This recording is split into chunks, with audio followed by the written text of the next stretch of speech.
साडा चिड़िया दा चंबा है, बबुल हमने उड़ जाना।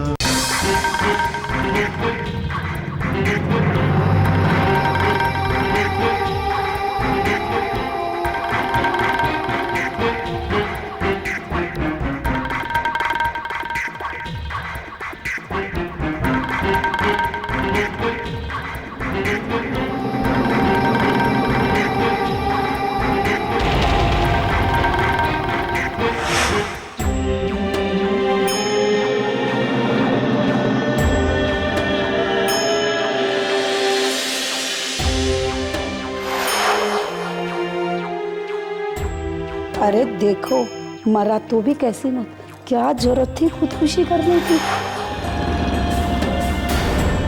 और क्या, माना कि बिजनेस तबाह हो गया, इसका ये तो मतलब नहीं कि खुदकुशी कर दे। पैसे का क्या है, जैसे गया वैसे आ भी जाता है।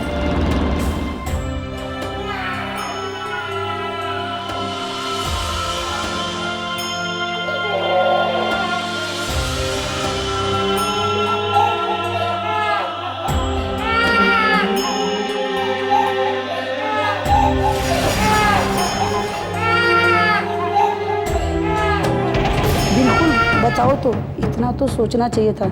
इसका छोटा सा बच्चा और जवान औरत का क्या होगा, और ये किसके सहारे जिएंगी।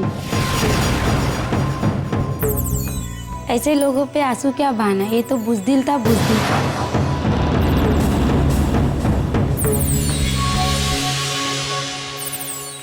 सही कहती हैं बहन, यह बात इसकी बीवी अच्छी से जानती है, इसलिए बेबी की आंख में एक आंसू नहीं है। फालतू में रो के कोई फायदा नहीं है। चलो भाई लोग, अपन लोग चलते हैं।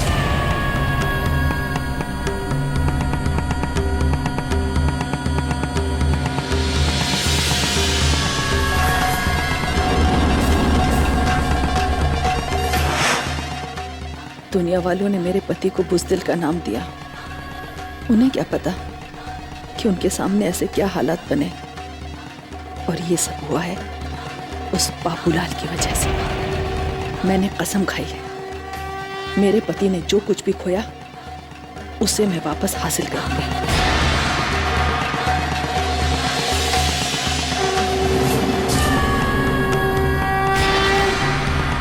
और अपने पति की मौत का बदला लूंगी उसी अंदाज से बाबूलाल से, चाहे मुझे उसके लिए वर्षों इंतजार क्यों ना करना पड़े।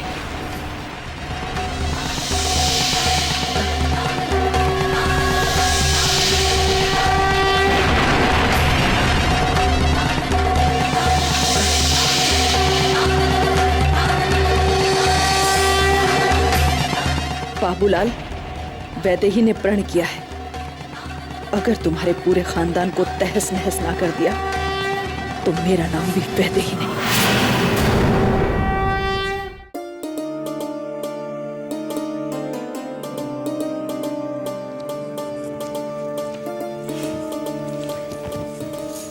वंदना। जी दीदी। वंदना, मुझे तुमसे एक काम है। बताइए ना। वंदना, देखो ये तस्वीर ना मुझे मोनिका के कमरे में से मिली है। मैं ये तो जानती हूँ कि ये राज है, पर क्या तुम मेरा एक काम करोगी? हाँ दीदी बताइए। तुम ये तस्वीर अलका को देना और उससे कहना कि इस लड़के के बारे में पूरी जानकारी हासिल करे और मुझे दे। जानकारी? लेकिन कुछ। अरे ऐसी कोई बात नहीं है। मैं ये तो जानती हूँ कि मोनिका इससे प्यार करती है, पर मैं ये जानना चाहती हूँ कि क्या ये लड़का मोनिका के प्यार के काबिल है भी या नहीं। और हाँ, एक ख्याल रखना, इसके बारे में तुम किसी से कुछ नहीं कहोगी। नहीं कहूँगी। मोनिका को भी नहीं। अच्छा बाबा, मोनिका को भी नहीं कहूँगी। ठीक है, ये लो और अपनी पढ़ाई करो। ठीक है? ओके चल।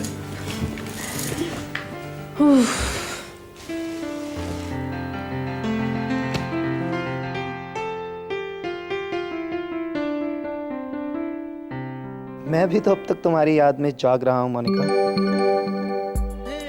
बहुत ज्यादा।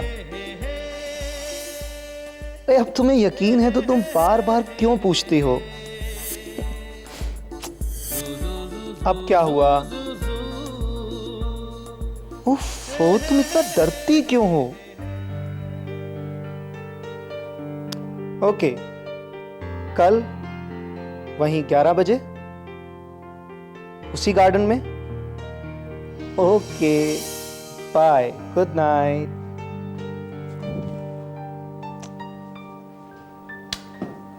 अरे मम्मा, आप अभी तक जाग रही हैं? जाग तो तुम भी रहे हो। हाँ मम्मा। क्या कह रही थी? कहेगी क्या माँ? बस यूं समझ लीजिए कि धीरे धीरे वो मेरी दीवानी होती जा रही है और बहुत ही जल्द उसके दिलो दिमाग पर सिर्फ एक ही नाम होगा, राज। और वो अपने परिवार से कर बैठेगी बगावत और उसकी यही बगावत हमें हमारी मंजिल तक पहुंचाएगी मॉम। ये तो होगा ही बेटा। राज, एक बात पूछूं? जी मॉम, पूछिए। राज, कभी कभी मैं सोचती हूँ कि मैं कितनी स्वार्थी हो गई हूँ। अपना मकसद पाने के लिए तुम्हें मोहरे की तरह इस्तेमाल कर रही हूँ। मैं भूल गई हूँ कि तुम्हारी भी अपनी एक जिंदगी है। अरे, इस उम्र के लड़के तो मौज मस्ती में अपनी जिंदगी बिताते हैं, लेकिन मेरी वजह से तुम्हें वो मौज मस्ती करने का मौका नहीं मिल रहा। मॉम, मैं तो समझता था कि मैं आपका इकलौता ख्वाब हूं, आपकी आंखों का तारा हूं, पर एक ही पल में आपने मुझे अपने से अलग कर दिया मॉम। राज, ये क्या कह रहे हो तुम? तो और क्या बोलूं मॉम?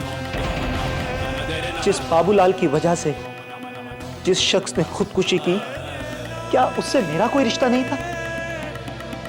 आप क्या समझती हैं कि अगर आपका सुहाग गया तो क्या मेरे सर से मेरे बाप का साया नहीं उठा? बोलिए मॉम, प्लीज बोलिए। बेटे, मैंने तो नहीं मॉम, आपकी इस बात से मुझे बहुत दुख हुआ है मॉम। सॉरी बेटा, आगे से मैं तुझसे ऐसी कोई बात नहीं कहूंगी। बस तू मुझसे नाराज मत होना। तेरी माँ सब कुछ बर्दाश्त कर सकती है, लेकिन अपने बेटे की नाराजगी बर्दाश्त नहीं कर सकती।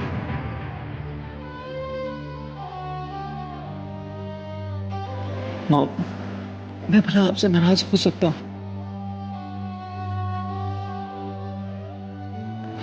अच्छा, मेरी बात मान, अब जाके सो जा।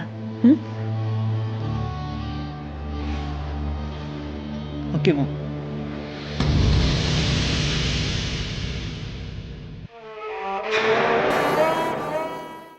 ये है वो तस्वीर जिसके बारे में दीदी ने पता करने को कहा है। वंदना, ये तो राज की तस्वीर है।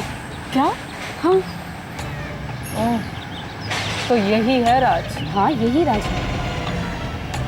दीदी ने इसके बारे में अच्छी तरह से पता करने को कहा है। लेकिन मैं कैसे पता कर सकती हूँ? पर हाँ, एक रास्ता है। लक्ष्य भैया ये काम कर सकते हैं। लेकिन अलका, तुझे क्या लगता है, इस बात को फैलाना ठीक रहेगा? मुझे मेरे भैया पर पूरा भरोसा है और मैं आज तुम्हें एक बात बताना चाहती हूँ। तुम लोग जो लक्ष्य भैया के बारे में सोचते हो ना, बिल्कुल गलत है। हकीकत ये है कि लक्ष्य भैया की इसमें कोई गलती नहीं है। अरे उन्हें तो ये भी नहीं पता था कि उस दिन उनकी बारात जाने वाली। लेकिन मेरी भी एक बात कान खोलकर सुन लीजिए। आप उस घर में मेरी बारात लेकर नहीं गए तो क्या हो गया? मैं अभी और इसी वक्त पानीपत जाऊंगा और बिन बारात के वीना को अपनी पत्नी बनाऊंगा। उन्हें ही क्या, घर में ये बात बाबूजी के अलावा किसी और को भी पता नहीं थी। गलती बाबूजी ने की और बेचारे भैया। जानती हो, शादी वाली रात भैया तुम्हारे घर गए थे, पर जब तक वो पहुंचे शादी हो चुकी थी, क्योंकि तुम्हारे रंजीत अंकल ने उन्हें गेट पर ही रोक लिया था।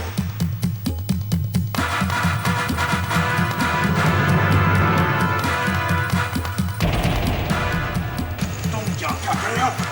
किसी ने देख लिया तो जाओ ऐसा। क्यों आए हो यहाँ पर? क्यों आए हो? कोई कसर बाकी रह गई थी जो पूरी करने आए हो? अंकल मेरी बात तो सुनिए आप जितना चाहे मुझे मार लीजिए, मैं उफ तक नहीं कहूंगा अंकल, क्योंकि मैं अच्छी तरह जानता हूं कि माँ बाप के गुनाहों की सजा उनके औलाद को ही भुगतनी पड़ती है। मुझे तो यहां तक नहीं पता था कि डैड ने मेरी शादी की तारीख पक्की की है, वो भी आज की। क्या? मैं सच कह रहा हूं अंकल, मेरा यकीन कीजिए। मुझे जैसे ही पता चला मैं भागा हुआ यहां चला आया, सिर्फ आप लोगों से ये कहने के लिए कि बिना बारात ही मैं वीना को अपनी दुल्हन बनाने के लिए तैयार हूं। नहीं, ये सच नहीं हो सकता। यही सच है वंदना, और अगर यकीन ना हो तो अपने रंजीत अंकल से पूछ लेना। लक्ष्य भैया बेकसूर होते हुए भी अपने आप को कसूरवार मान रहे हैं और ये चाहते हैं कि एक बार वीना भाभी उनकी मजबूरी को समझकर उन्हें माफ कर दे। अच्छा अंकल, अपने डैड की बदतमीजी के लिए क्या मैं लाला जी से माफी मांग सकता हूँ? ना बेटा ना, उसके सामने जाकर उसके उन जख्मों को याद मत दिलाना, जिन जख्मों को बड़ी मुश्किल से भूला है वो। मेरा भाई गलत नहीं है वंदना, वो तो देवता है देवता, वरना जो गलती की नहीं उसकी माफी मांगने के लिए यूं बार बार तुम्हारे घर जाकर जलील ना हो।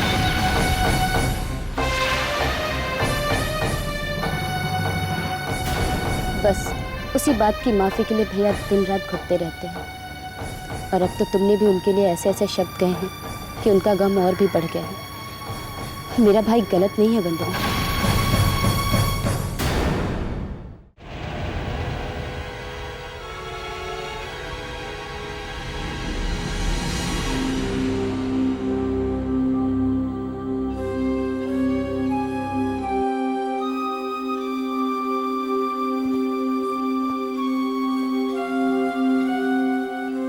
क्या भांजे, कैसन जोड़ घटाना कर रहे हो ठोक बजा के? ठीक समझे मामे, मैं बाबूलाल के घर का हिसाब लगा रहा था। हिसाब? अरे कैसे नहीं हिसाब? मामे बाबूलाल के हम ही दुश्मन नहीं हैं, बाबूलाल का एक दुश्मन और भी है। कौन है वो? लक्ष्य है। लक्ष्य? कौन लक्ष्य? अरे भांजे, कहीं तुम ऊ नंदलाल के बेटवा के बारे में तो बात नहीं कर रहे हो ठोक बजा के? अरे मामे, क्या तुम उसे जानते हो? अरे भांजे, हम बाबूलाल को ही नहीं उसके पूरे मोहल्ले के बारे में जानकारी रखते हैं। बहना प्यारी, ये वही लक्ष्य है जिसकी शादी वीणा से हो रही थी। पैसे की वजह से नंदलाल ने रिश्ता तोड़ लिया, लेकिन बाबूलाल ने रिश्ता जोड़ लिया और वो लड़की को बहू बनाकर घर ले आए ठोक बजा के। बिल्कुल ठीक खबर रखते हो मामे। मॉम, प्रकाश और लक्ष्य के बीच दुश्मनी की दरार पड़ चुकी है और मैं ये सोच रहा हूं कि किस तरीके से उस दरार पे दीवार खड़ी की जाए। अच्छा ख्वाब है, इससे हमें ही फायदा होगा। अब हम केवल बाबूलाल के घर पे ही नहीं, नंदलाल के घर पर भी वार करेंगे, लेकिन इस तरह से कि दोनों ही एक दूसरे पर इल्जाम लगाएं, हम पर किसी को शक ना हो।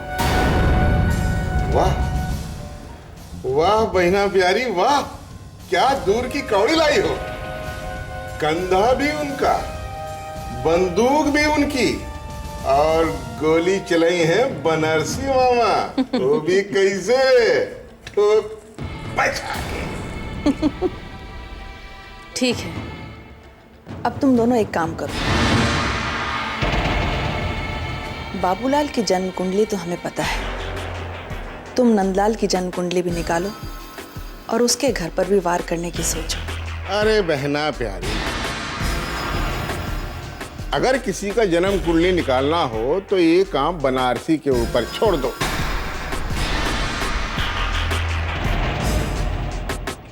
बहुत ही अच्छी तरह जन्म कुंडली बनाता है बनारसी, ठोक बजा।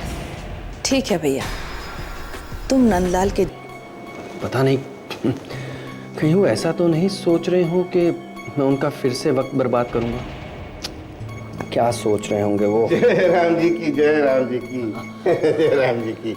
माफी चाहते हैं बबुआ, तनी देर हो गई। वैसे तो हम वक्त और जुबान के बहुत ही पक्के हैं, लेकिन कभी कभी ना तो ये वक्त साथ देता है और ना ये जुबान।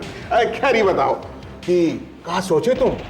जी मैंने घर वालों से बात कर ली है, घर वाले घर गिरवी रखने को तैयार हैं। ये हुई ना बात ठोक बजा के, तो हमका ये बताने के लिए यहाँ बुलाए रहे हैं?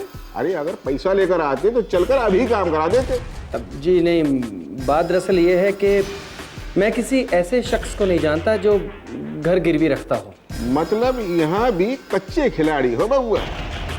अरे हम तो कहते हैं दिमाग थोड़ा ज्यादा चलाया करो, नहीं तो हमेशा की तरह पीछे रह जाओगे। शादी हो गई तुम्हारी? जी अभी अभी। ई लियो, कर लो बात। शादीशुदा आदमी हो गए, कल को पापा बन जाओगे, ऐसे कैसे चलेगी जिंदगी भाई? अरे आ तो चलो, ये बनारसी तुम्हारे पास है, बनारसी के पास हर तिजोरी की चाबी है। मतलब हर समस्या का समाधान है बनारसी के पास, वो भी कैसे? ठोक बजा। जी तो फिर आप काम करवा दीजिए ना। करवा दीजिए? अरे समझ लो प्रकाश भैया हो गया। घर के पेपर्स लेकर के आओ, अभी चलकर 10 लाख रुपए दिलवा देते हैं। थैंक्स बनारसी जी, अब मैं आपका ये एहसान। अरे बबुआ, अभी से एहसान का बात? अभी तो तुमका ये बनारसी का बहुत ही जरूरत पड़ने वाला है। बस देखते जाओ ये बनारसी तुमको कहां से कहां पहुंचाता है, वो भी कैसे? ठोक बजा के। हाँ हाँ हाँ, लगता है सोबत का असर होने लगा है।